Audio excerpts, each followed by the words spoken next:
the first and foremost thing is you gotta be willing to risk it. I'm a risk taker for everything I do, and I basically understand exactly what I'm getting into. I'm like, whatever. If I lose money, I'm going to lose money. But at least I'm losing money my way. And that is like kind of the first and foremost, because if you're afraid of losing something or you're afraid of taking risk, that is going to be just something that is going to fall to you and hold you back. And after that, I would say do your research. Once you understand what you're getting into, you feel comfortable with it, and aligning yourself with people who you think can support you. So my background is in marketing.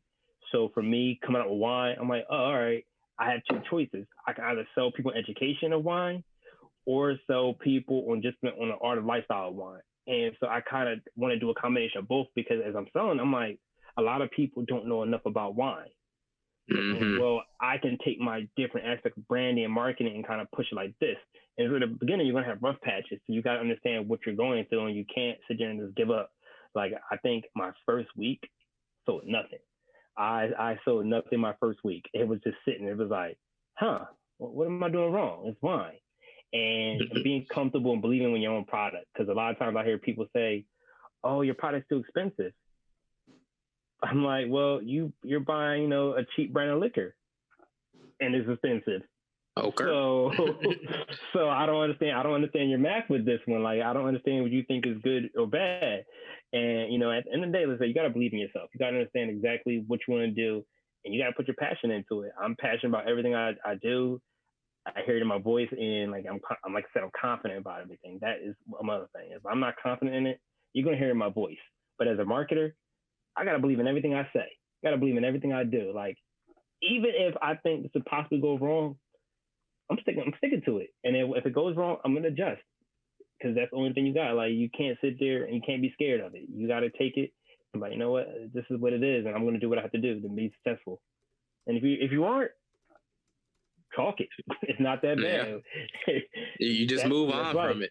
You know what I mean? You just move on from it. You can't sit there and worry about it. Like, if it goes bad, you have to understand, like, not everyone is meant to do business. Not everyone is meant to come up with their own product. It's not a bad thing. And I think at this point, a lot of people, I like to call them the fake entrepreneurs. They're driving too many people to be entrepreneurs with no business plan, no idea. It's like, no. Some people are better off working in corporate America because they got benefits and a nice paycheck, and they ain't got to risk it. Yeah. Other people, that's what it is. This is their passion. They're born leaders. They're not followers, and they got to do what they want to do. And I think you figure out your path, and once you do that, you're like, great, I'm gonna do it this way. And if I don't do it this way, at least I have my morals and I have my education to fall back on. Facts. It's like you really just got to be honest with yourself, when you set forth with it. And if it doesn't work out, especially speaking to people in my generation, we're still young, and you'll hear from everybody that's older, this is the time to take risks.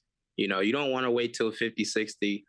I mean, you still can, don't get me wrong, but now's the time where even if you do mess it up, you still got plenty of time to get it right.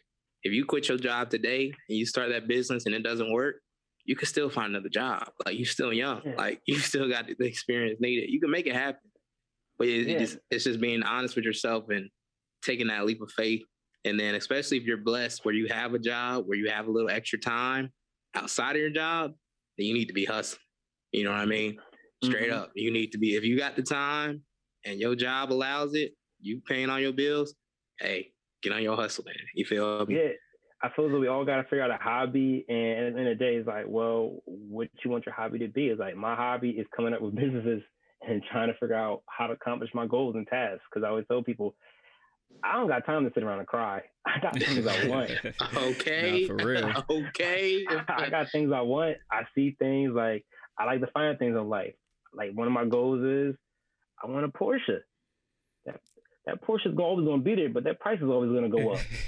Yeah. And I know what Porsches I want. I want the 911 GTS. Oh. Yeah. Oh. And I know that bad boy costs 180. So I was like, I know exactly what I got to do to get that. If I don't get it, that means I didn't work hard enough to get that car. No excuses. No excuses. No excuses. That's exactly what it is. You can't have any excuse with anything you want to do. Like I said, you got to be passionate about everything.